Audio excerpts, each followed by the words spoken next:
Hey guys, I'm from Team Soulforge here, and welcome to the final episode of BCS Homebrew.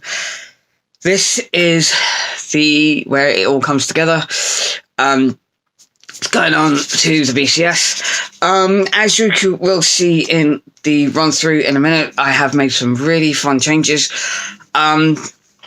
And to be honest, I've been able to add a few cards from Raging Tactics, which has actually complemented the deck quite well, I think. But it will be proved in the final on the day. So I guess all we have to do now is have a look at the deck. Okay, so to begin with, we have our 4 Child Tyranno as the starter. Then on for the grade 3s, we have 4 Gigarex, 2 Dark Rex, and 2 Arzing. Grade 2s, 4 Megarex, 3 Tank Mammoth, and 2 Diablo Cannon. And the ones are for Priestess, for Raven Terror, 2 Prison Bird, 2 Noah, and 2 Armaga. And then we have 4, 8, 12 criticals, and the 4 heal. And the G zone, which is relatively unchanged. We have 4 Neveros, 2 Devastate, and 2 Dinos for backup plays. The 1 Gilgal, and a Sea Breeze. And for G Guardians, we have a Bullish Primer, 2 Ganga, Dismal, Ractome, and Coldburn.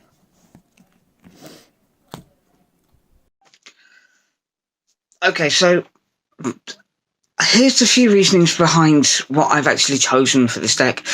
I've decided to swap out Death Rex for Dark Rex because Death Rex only really works when you've got cards with gauges, and there's never gauges on the board, to be honest. And only when there is, it'll give power. Dark Rex's skill being able to bring itself out from the drop zone if you didn't ride that turn is a really, really fun thing to actually kind of work with, because on your first stride you pitch Dark Rex, and on your second stride you can on your first stride you pitch him for the cost, and then he's in the drop zone ready for you to just put 2 gauges on for the 2 Neveros, and then pull him out and bring him out. Pull 2 gauges off and bring him out onto the board. And his power gain is less than Dark Rex, but it is a constant. As long as you have at least 1 gauge on board, he's going to gain another 2k, which means he can actually get over, just with 1 gauge on the board, he can actually hit, he hits over a Force Clan grade 3, which is actually quite a good thing to know. I've decided to go 12 crit, just to get that extra little pressure on. The draw triggers weren't really working for me. I was getting too much hand, and having XL2 and draw triggers was a little too much. So I actually swapped out the draw triggers for the Priestess, dropping Armaga and Diablo Cannon back down to 2, and replacing Lacerate, and replacing Lacerate for the 4 Priestess. And in testing, it's actually been really, really fun. I'm hoping I don't get too bad with the with my matchups. I've got plans around some, but I'm really hoping this actually works out for the better. This is more of a hyper aggressive build, but obviously with the choices I've made, even with Priestess and Dark Rex, Priestess is actually another way of getting Dark Rex into the drop zone, and I think this will actually fare me well, I guess. But well, we will actually see on the day. So with all that, let's see what happens. Okay, so on to the event. This was the BCS, obviously, held at Dark Sphere in Shepherd's Bush. There was quite a large turnout for the event. I believe it was over 200, almost 300 players, around about 250, 260, maybe more. So there was a really, really good turnout for this one, obviously. And so let's just get on to my matchups. My round one was Gold Paladin. I know I'd come across it at least once, and I did. So fortunately for me, I won the die roll. I go up.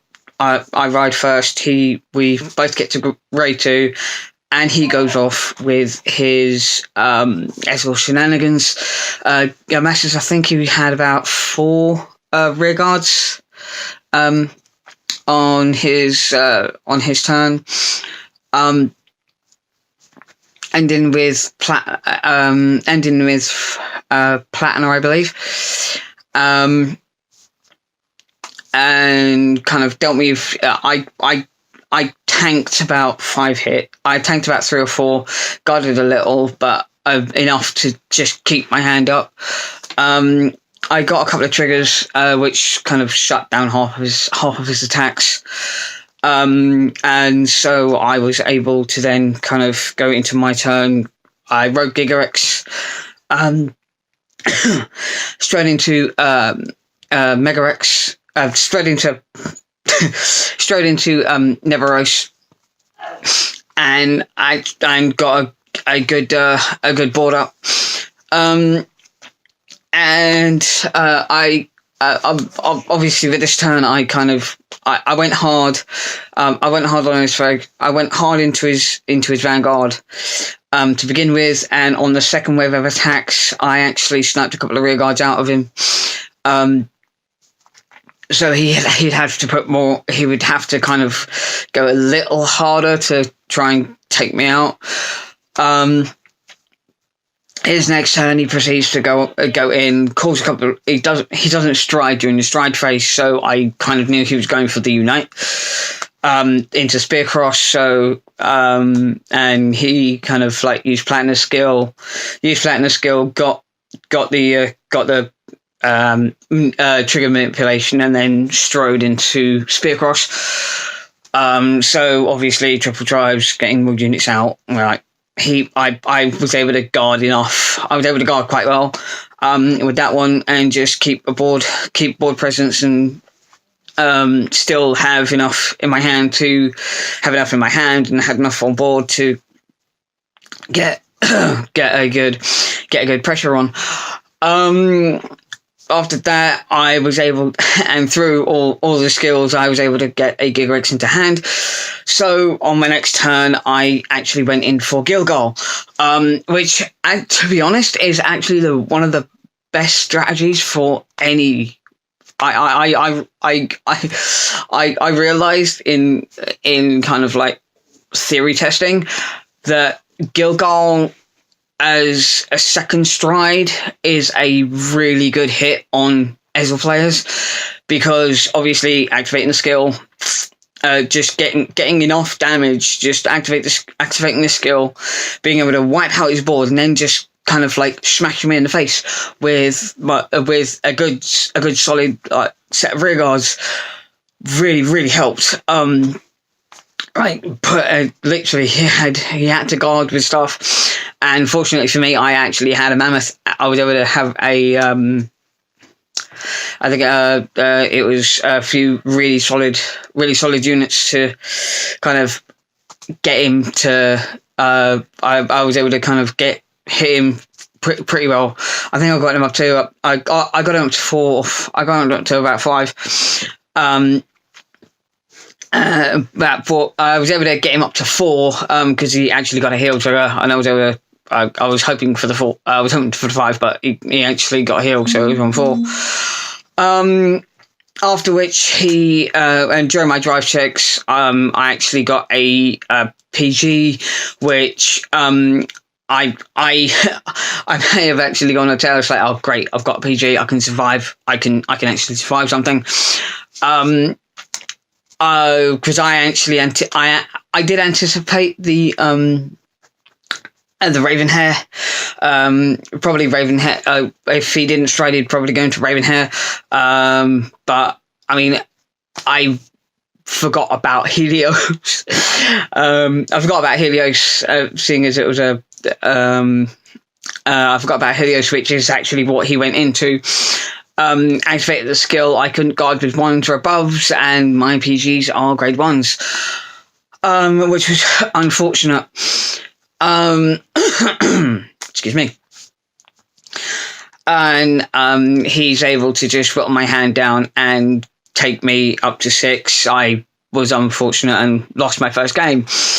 Round 2 comes along, and I get another gold match up.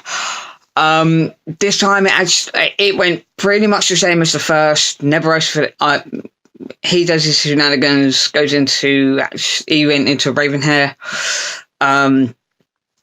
Ravenhair instead, stopping the Sentinels. I guarded a few, and took enough damage to get a decent number of skills off. Then I went into Neveros, rode into Gigarex, straight into Neveros, got everything out. Got it out, did exactly the same tactics as before, splitting them down, then going for his rear guards on the second swings, which made him kind of like have to whittle his hand down quite a lot on his next stride turn, which again was Spear Cross.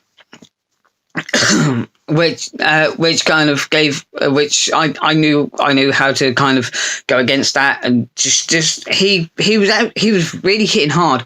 He even snapped a couple of rear guards that were on the board, kind of trying to make sure I couldn't get a good hit in, and then he got me up to 3, and then I goes into Gilgal. I was able to get into Gilgal, and did the skill, popped him out, and I was able to go off for a little more, just get a little really good set of aggression.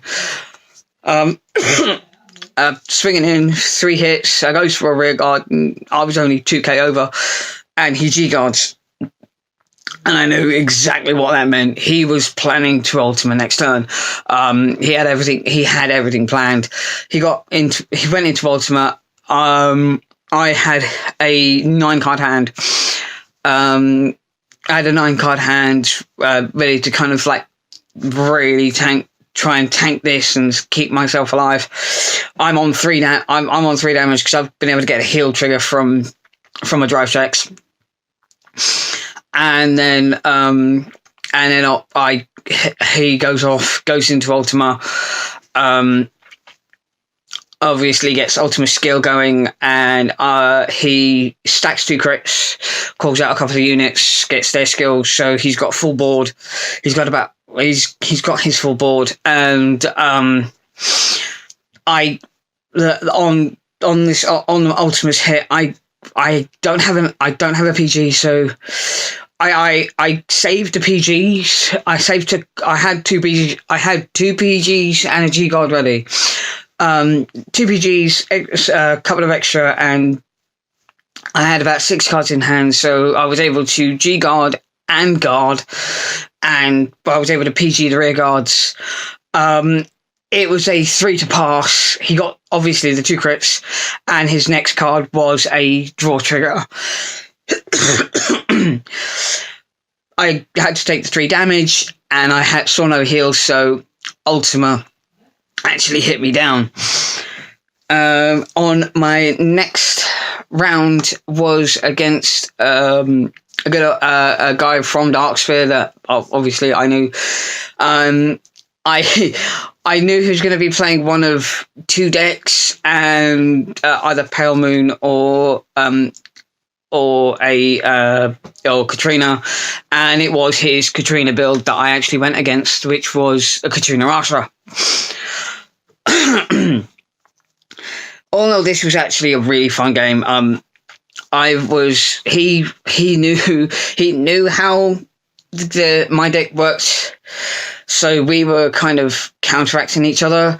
When we got into grade 2,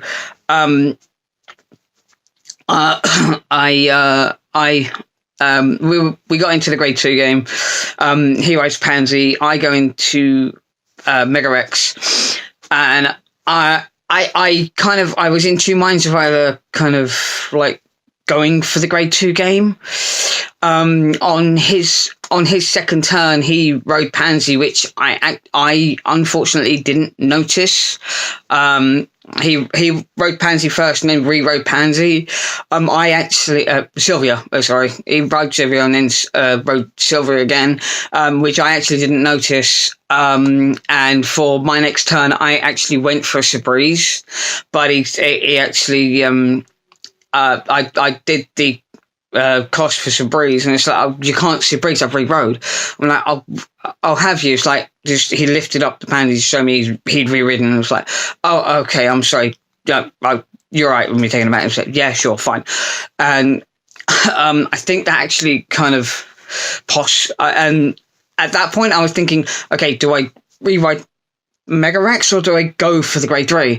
And I decided to rewrite Mega Rex and call out a Tank Mammoth, and kind of popped a token, swung at the Vanguard, pop Mega Rex, pop Tank, bring it back out.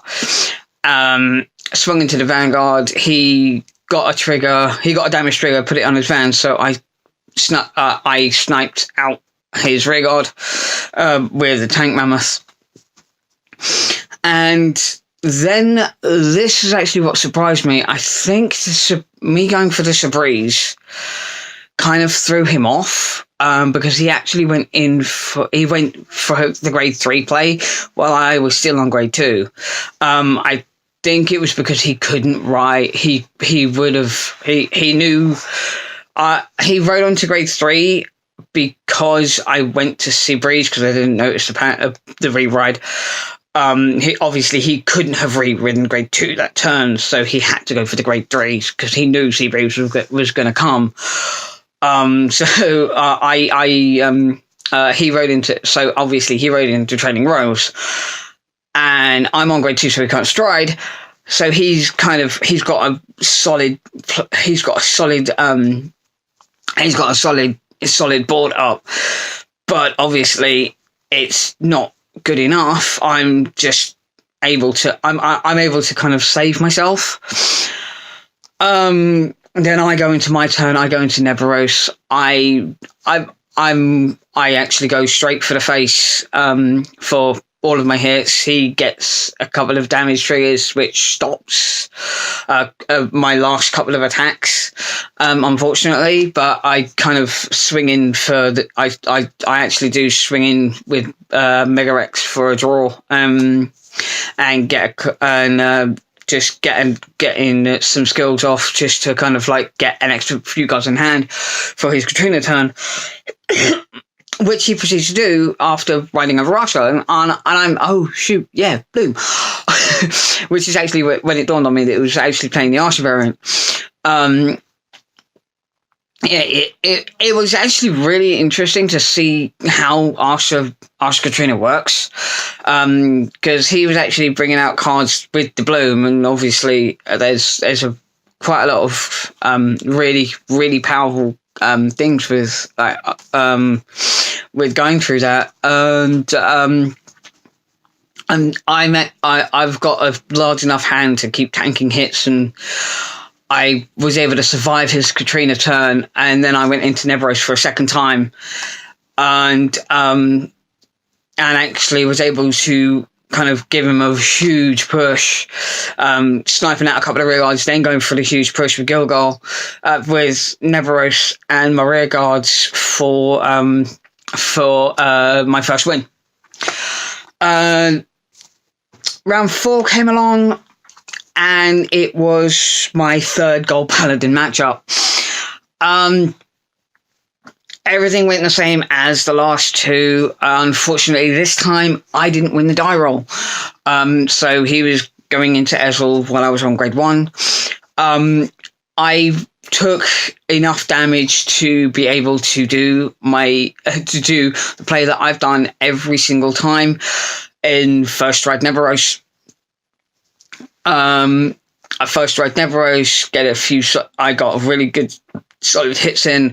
He's keeping himself at 3 damage. He kept himself at 3 damage through that turn. He goes into Spear Cross. I'm doing the same. Unfortunately, he does actually get a little bit of extra pressure. I got up to 4, but I'm okay with that because I actually get up to 5, but I'm all right with this because I've got 3 face up. I've got 3 CBs ready to use. I do exactly the same thing as I've done every single Ezreal game.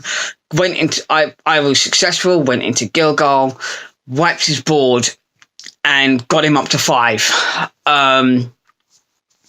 Well, actually 4 because you got a heal.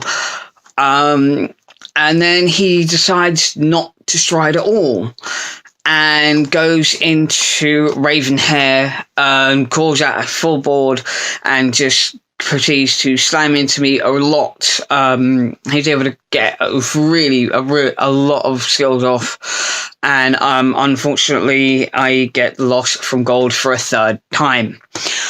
Round 5 was an interesting matchup. We go to stand, and I see Neon Gize staring me in the face. I'm thinking, okay, which variant is he going to do?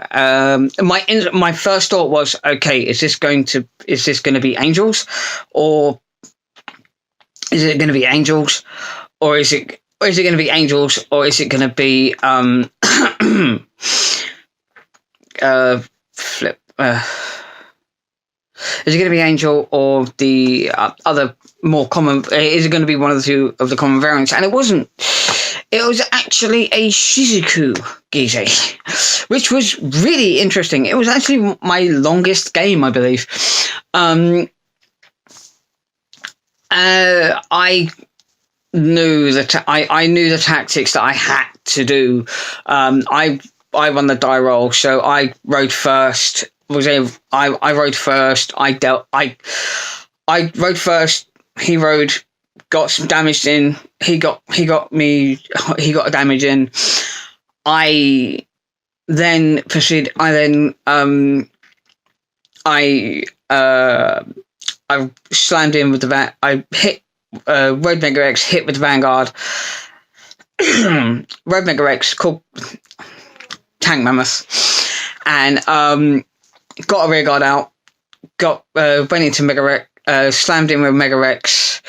I got a critical trigger, but I put the crit to my rear guard.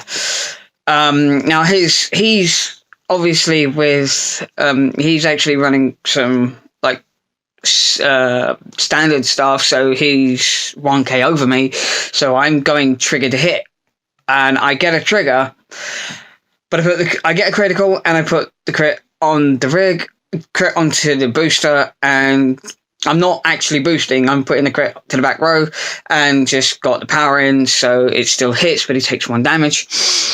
And then I actually kind of I decided to no. I was doing as little damage as I could turn for turn, until I came up to striding. And I actually did stick out. We actually did stick out for a little grade 2 game as well, which actually was.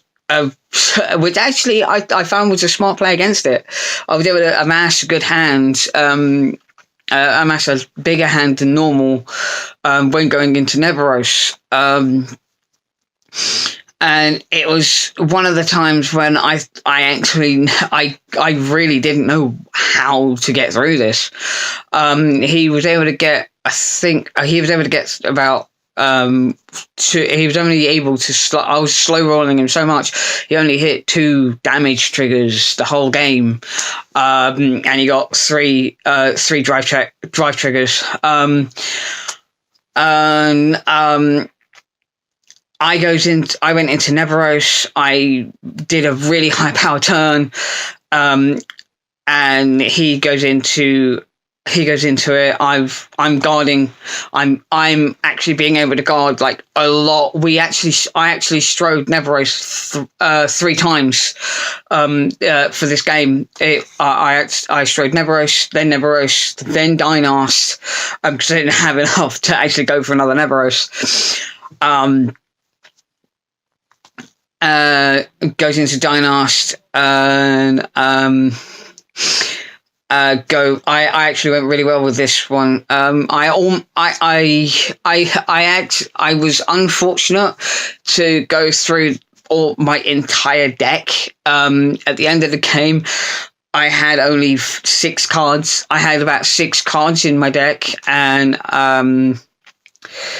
it was really unfortunate. I swung with Neveros. I swung with the first Neveros, did all the restand, and then I didn't attack again because I would have killed myself. And then he brings out Gize and the Xerath Dragons, and I'm able to tank a few.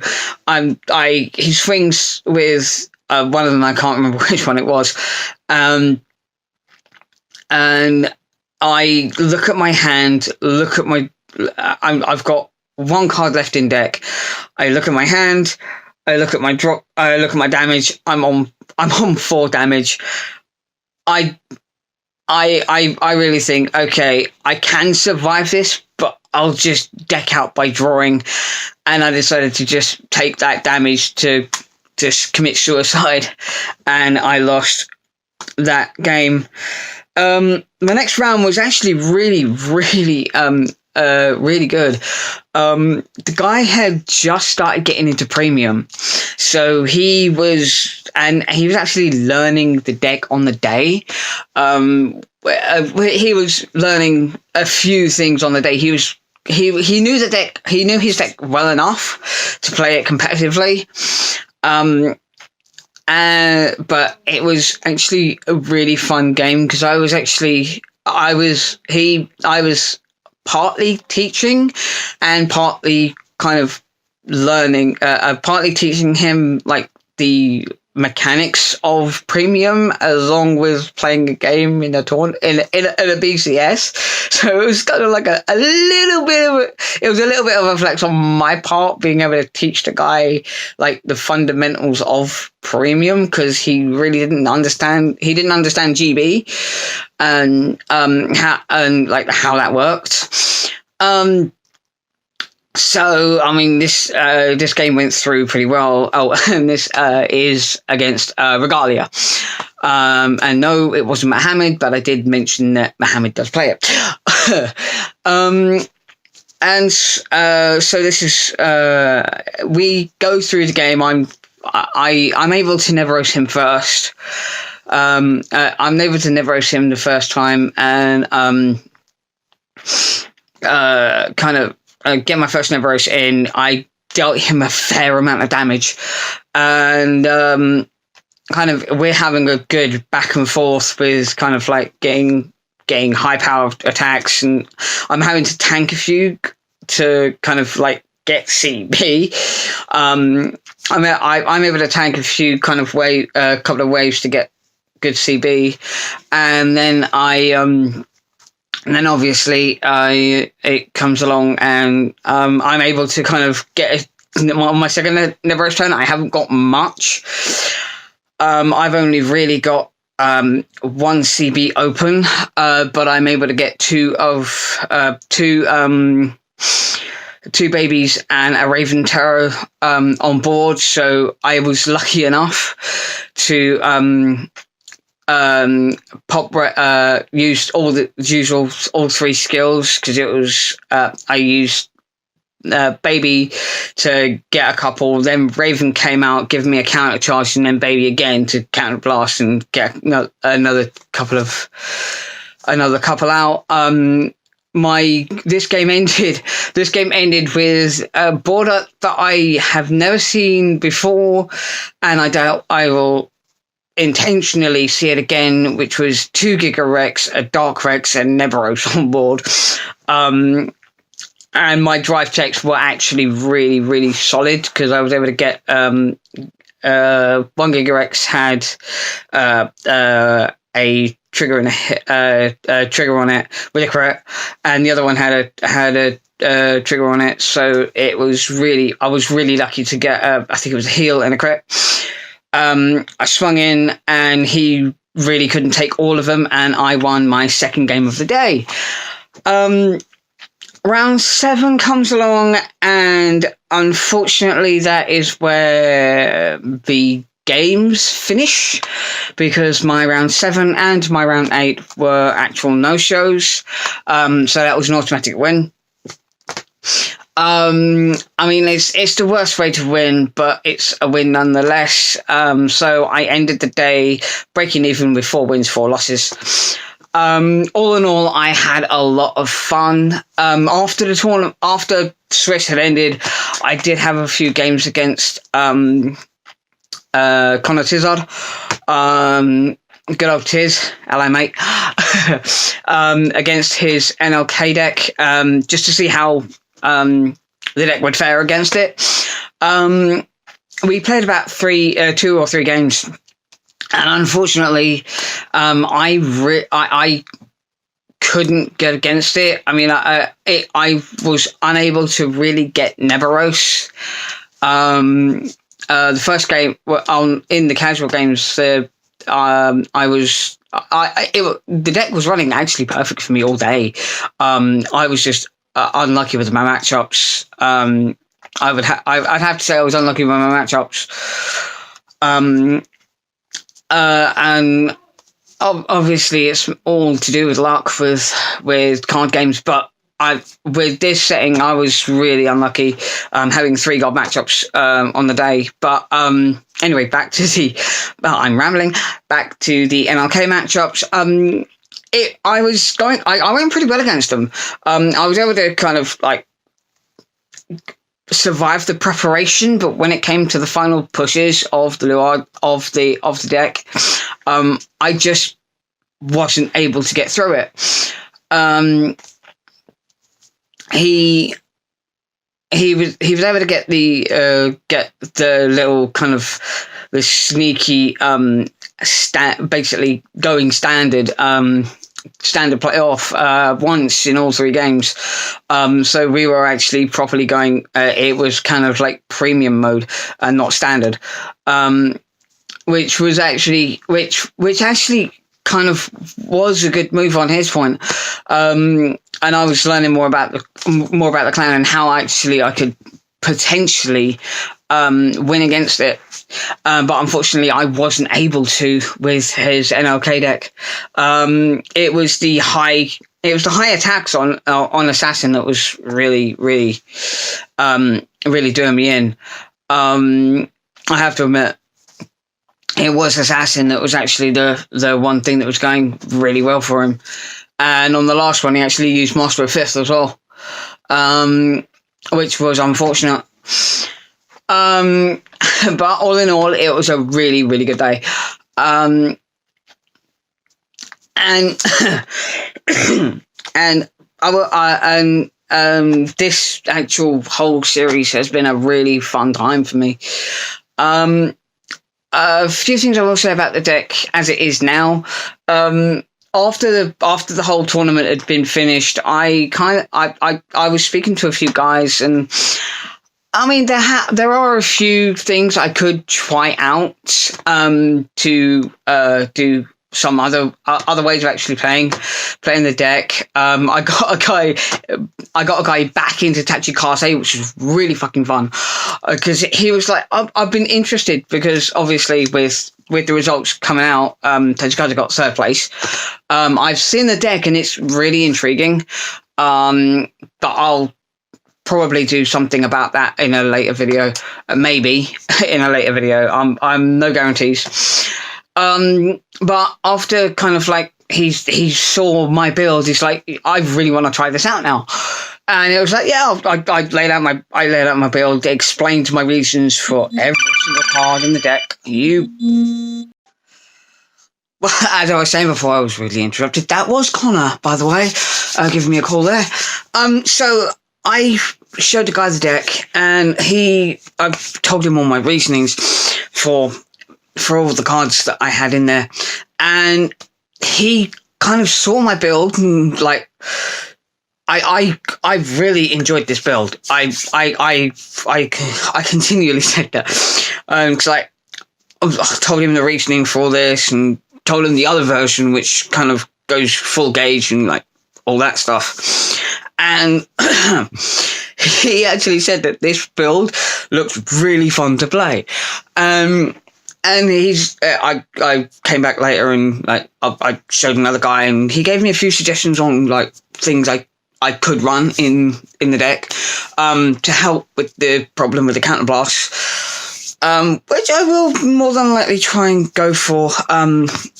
It's one of which being the Crowd Elemental tier, which obviously is a little expensive, I'm guessing. But yeah, apart from that, it's something that's kind of I've been given a few ideas to carry on with this, and a couple of kind of stuff to do. But all in all, this deck has actually really, really surprised me on how well it can run in this. And so there's just a few final things I've got to say now. A big thank you to Connor for running alongside me with this. If it weren't for his suggestion, I wouldn't have had as much knowledge as I do now about Tachikaze as a clan, and just the fun of homebrews. I've really had fun doing these homebrews. Also, thanks to anyone who's watched this series all the way through, and all the mishaps that have happened along the way. On a side note, the Rex build will actually come back. I'll actually just work on that deck and get a finalization on it, and I'll bring it out to you guys when it's done, hopefully with a deck profile and maybe a few test games with it. That'll be quite fun to do. And also, I'm going to say this now. This is going to be. I'm hoping to get a few more kind of builds out there, and just showing off like the variations of the Tachikaze builds that you can do in the current game. Well, after all this time, my love of Tachikaze has seriously gotten even stronger. I will never drop the deck in a million years. You could offer me 10,000 or even £2 billion, and I wouldn't get rid of it. These are my boys. They are my. This is my clan. I really do enjoy this clan. And I will continue to grow with it and learn every little nuance and try and get every kind of little thing I can do. But all in all, this has been a really fun time for me, and I really hope it's been fun for you. I will see you guys in another video. So for the final time in BCS Homebrew, bye.